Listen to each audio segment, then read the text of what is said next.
आज माननीय प्रधानमंत्री जी ने यह कहा है और छात्रों के हितों से खिलवाड़ करने वालों के लिए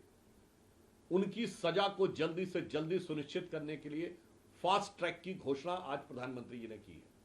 यह दर्शाता है कि जहां भारतीय जनता पार्टी और एनडीए की सरकार छात्र हितों के लिए पूरी तरीके से संवेदनशील भी है, सतर्क भी है, सजग भी है और सक्रिय भी है, वहीं दूसरी तरफ कांग्रेस पार्टी इस विषय के ऊपर अत्यंत निंदनीय, अवसरवादी,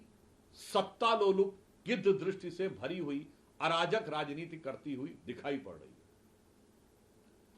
हाल का ही एक उदाहरण, कांग्रेस पार्टी के वरिष्ठ नेता, पूर्व कानून मंत्री और विवादास्पद विषयों की वकालत करने के लिए कुख्यात कांग्रेस के नेता श्री कपिल सिब्बल के द्वारा एक इस प्रकार का भ्रम पैदा करने का प्रयास करना कि दिल्ली पुलिस को अमुक अमुक नियम के तहत अमुक अमुक अधिकार दिए जा रहे हैं, यह बहुत ही निंदनीय है। यथार्थ यह है कि जब जब संसद का सत्र चलता है, लुटियंस जोन में धारा 144 यानी अब जिसको 163 कहते हैं, वो सदैव लगी रहती है और इस व्यवस्था का हर सत्र के दौरान एक नियमित समयांतराल के बाद नवीनीकरण होता है। अतः एक स्थायी व्यवस्था जो कुछ नियमों को लेकर, कानूनों को लेकर नियमित रूप से रिन्यू होती रहती है, उसके बारे में यह भ्रम फैलाने का काम यदि देश का पूर्व कानून मंत्री कहे तो इसका मतलब यह कतई नहीं माना जा सकता कि उसके पास कानून के ज्ञान का अभाव है,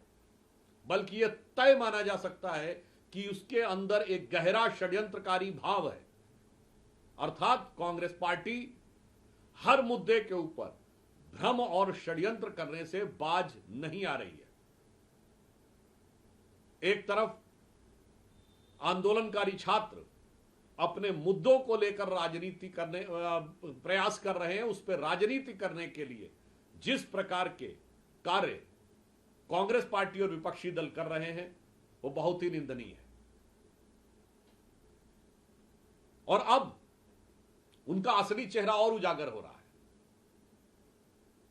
भारतीय राजनीति के में बहुत अच्छी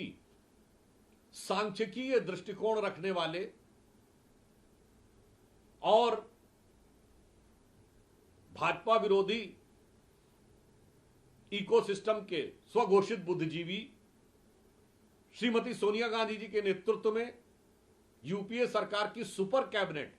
नेशनल एडवाइजरी काउंसिल के सदस्य रहे हुए, हर आंदोलन के स्थायी आमंत्रित सदस्य या यूं कहें कि हर आंदोलन के बिन बुलाए मेहमान आज एक ऐसा बयान दे रहे हैं जिसमें वो एलानिया कह रहे हैं कि लोकतंत्र में संसद में नहीं, सब कुछ सड़क पे तय होगा। अब लोकतंत्र में इलेक्शन से नहीं, रेजिस्टेंस से तय होगा। इस बयान के द्वारा कांग्रेस पार्टी का मुखौटा पूरी तरीके से उतर गया है। विपक्षी दलों का असली चेहरा सामने आ गया है कि इनका उद्देश्य इस छात्र आंदोलन का उपयोग करके भोले भाले छात्रों की भावनाओं का दोहन करके अपनी अराजकता की राजनीति को स्थापित करना और चुनावों में निरंतर मिल रही अपनी पराजय का इंतकाम लेना मात्र दिखाई पड़ रहा है। जहां एक तरफ प्रधानमंत्री श्री नरेंद्र मोदी जी के नेतृत्व में भारतीय जनता पार्टी और एनडीए की सरकार छात्रों के विषय पर पूरी तरीके से संवेदनशीलता के साथ सक्रिय है और व्यवस्था को सुदृढ़ करने के लिए कटिबद्ध है, तो दूसरी तरफ कांग्रेस और उनके इन बयानों से यह साफ हो जाता है कि कांग्रेस समेत अनेक विपक्षी दल संवेदनशीलता के साथ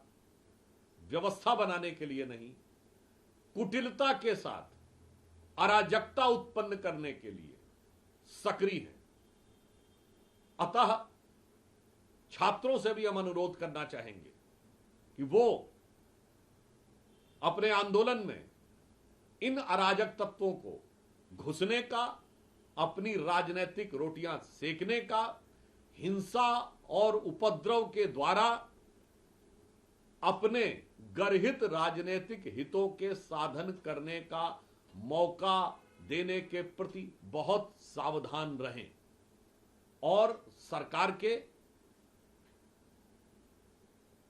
प्रस्ताव पर विचार करके समाधान की ओर बढ़ें। हमारी सरकार का लक्ष्य है संवेदनशीलता के साथ समाधान की तरफ आगे बढ़ना। विपक्षी दलों का लक्ष्य है कुटिलता के साथ घमासान की तरफ आगे बढ़ना। दूसरा वाला